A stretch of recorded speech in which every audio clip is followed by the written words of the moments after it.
Halo semuanya, di kesempatan kali ini kami dari kelompok 5 ingin mempresentasikan tentang control of movement atau kontrol dari pergerakan. Tapi sebelum dimulai, saya ingin memperkenalkan dulu nih anggota dari kelompok 5 ada siapa aja.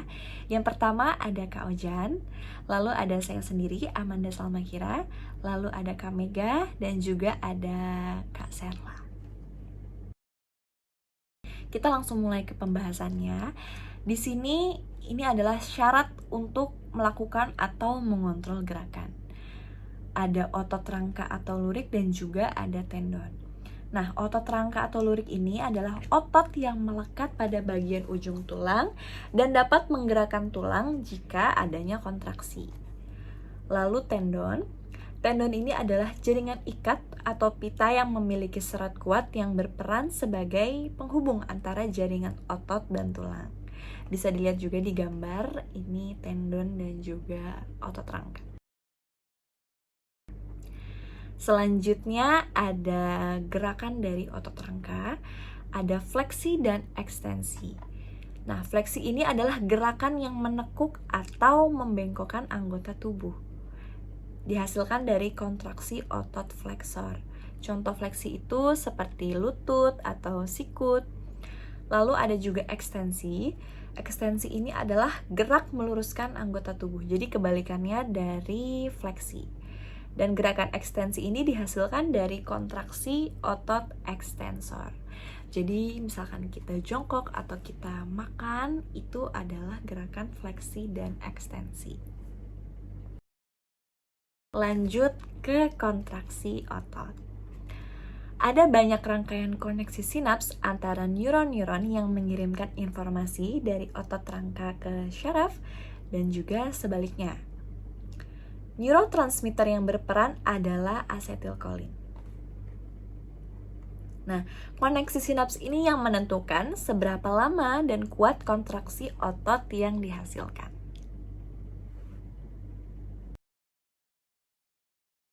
Oke teman-teman, tadi Kak Amanda sudah menjelaskan tentang requirement. Sekarang kita lanjut ke bagian refleks. Apa sih yang dimaksud dengan refleks itu? Jadi refleks adalah sebuah rangkaian sederhana yang terdiri dari neuron sensorik, interneuron, dan neuron eferen yang mengontrol respon dari sebuah stimulan. Nah, untuk gerak refleks ini terbagi menjadi dua teman-teman. Yang pertama refleks monosinaptik dan yang kedua refleks polisinaptik. Nah, untuk yang pertama refleks monosinaptik yaitu gerak refleks yang paling sederhana karena hanya melalui dua jenis neuron, yaitu satu saraf aferen atau neuron sensorik dan saraf eferen atau neuron motorik, atau kita bisa sebut juga dengan jalur neuron fungsional yang paling sederhana karena hanya membutuhkan satu sinaps yang diatur oleh saraf tulang belakang atau kita bisa sebut dengan spinal cord.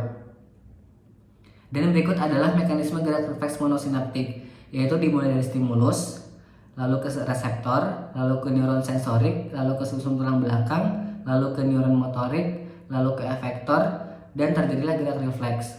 Atau bisa kita ambil contoh itu sebuah refleks menendang dari kontraksi otot dengan mengetuk tendon patellar, yaitu yang di bawah tempurung lutut.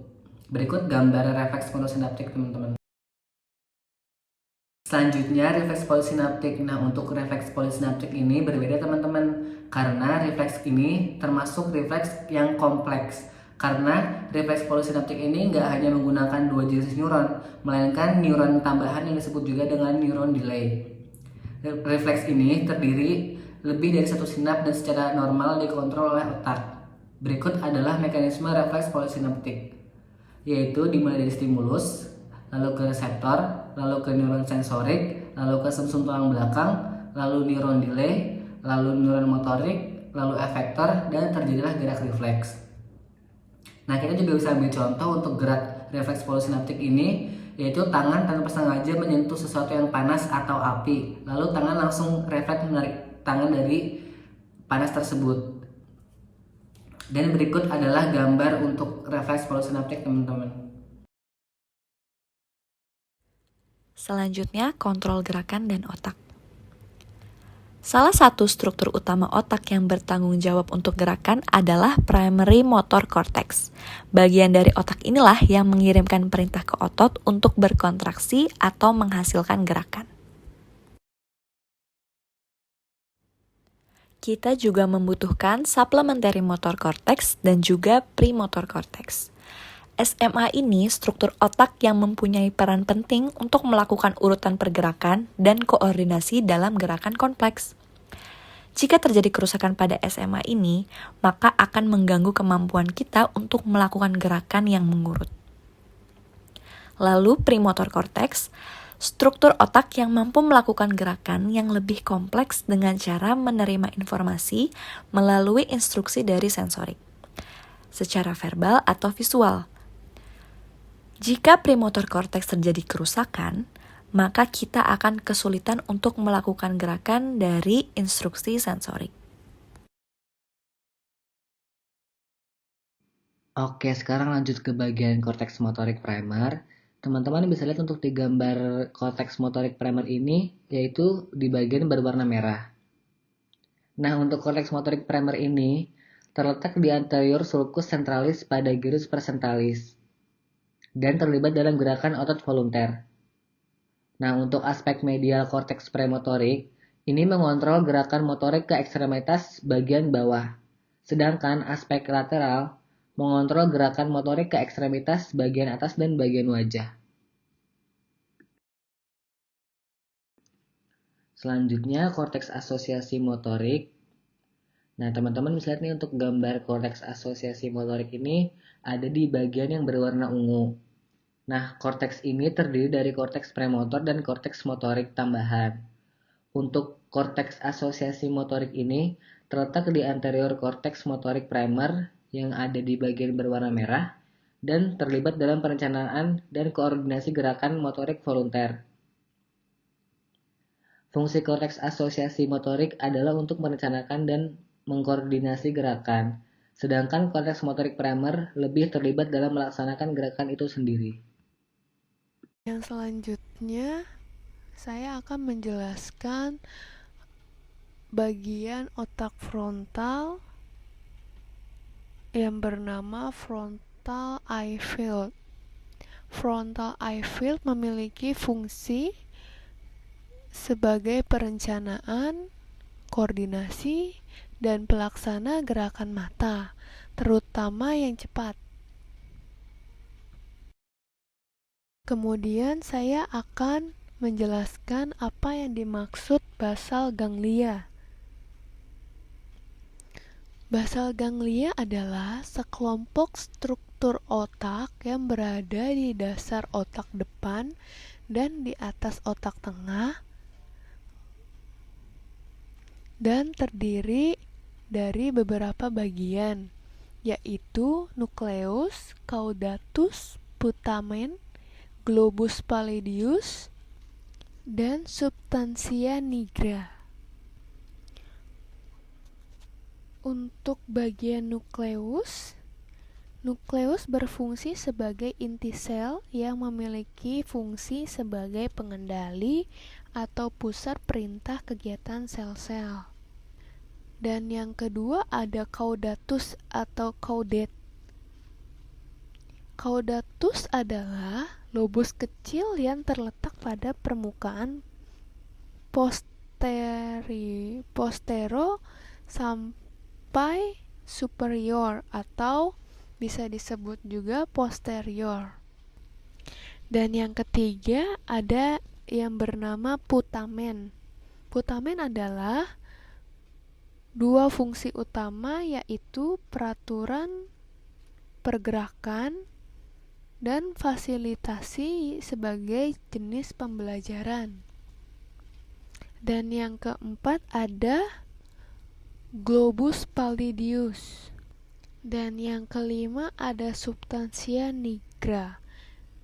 Nigra berfungsi untuk mengontrol aktivitas motorik. Kali ini saya akan memberikan hasil diskusi dari kelompok kami mengenai disorder in control of movement. Untuk pertama-tama, saya akan menjelaskan apa yang dimaksud apraksia. Apraksia adalah kondisi yang menyebabkan kita tidak bisa melakukan gerakan yang diinginkan. Apraksia dibagi menjadi dua, Yang pertama adalah limb apraksia atau kondisi yang sulit untuk mencocokkan suatu hal. Contohnya adalah memasangkan kancing baju. Dan yang kedua adalah konstruksional apraksia atau kesulitan untuk membuat pola gambar. Contohnya adalah menggambar bangun datar atau bangun ruang.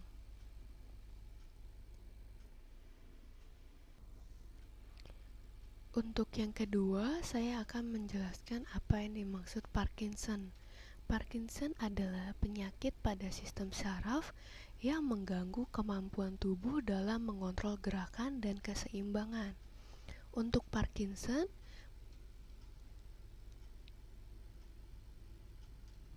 sendiri, dia akan menyerang susunan saraf pusat, yaitu otak besar, yang disebabkan di kekurangannya dopamin.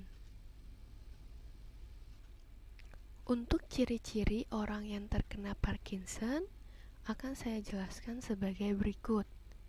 Yang pertama, mereka akan memiliki postur tubuh yang bongkok.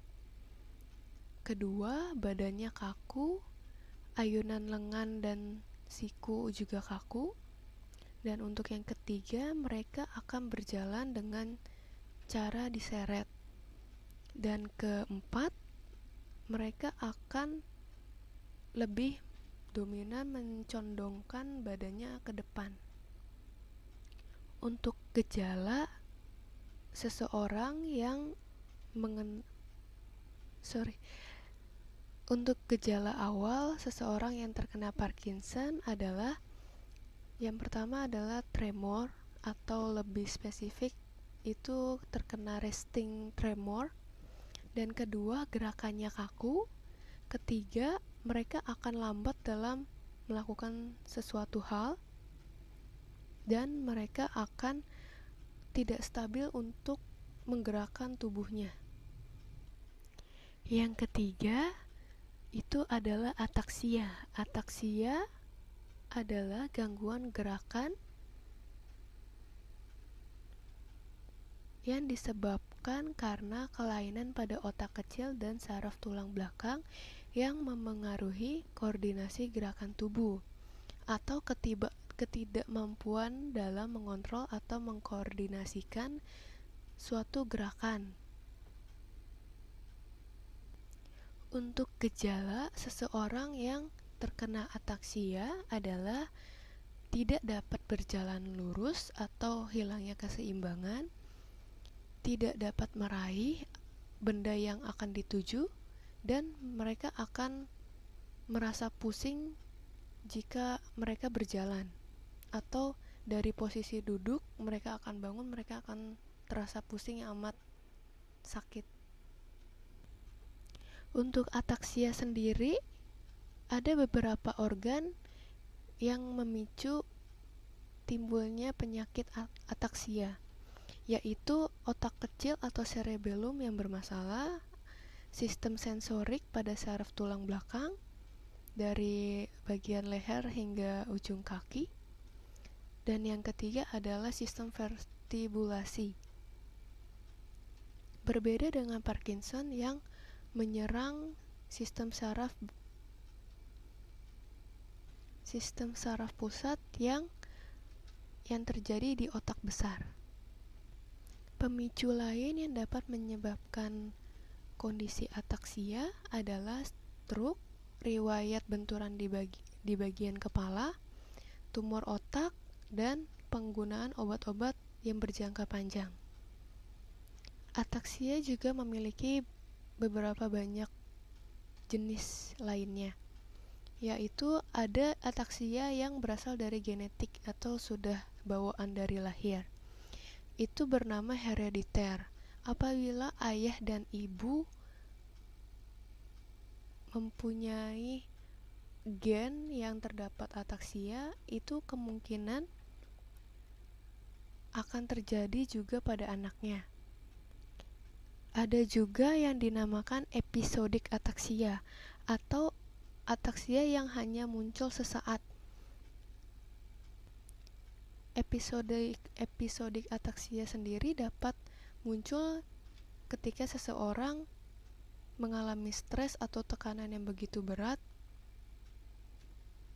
Untuk gejalanya sendiri bisa berupa penglihatan yang agak buram atau tiba-tiba gelap. Yang kedua, hilangnya keseimbangan dan tidak bisa mengontrol gerakan. Dan berikut adalah tokoh publik yang terkena Parkinson. Yang pertama ada Muhammad Ali. Dia didiagnosis terkena Parkinson di umur 42 tahun, dan Michael J. Fox didiagnosa terkena Parkinson di umur 30 tahun. Ada juga Robin Williams dan ada Ozzy Osbourne yang didiagnosa terkena Parkinson di umur 61 tahun. Demikian presentasi kami, kita tutup. Mohon maaf jika ada penulisan atau pengucapan yang salah atau tidak tepat. Atas perhatiannya kami ucapkan terima kasih.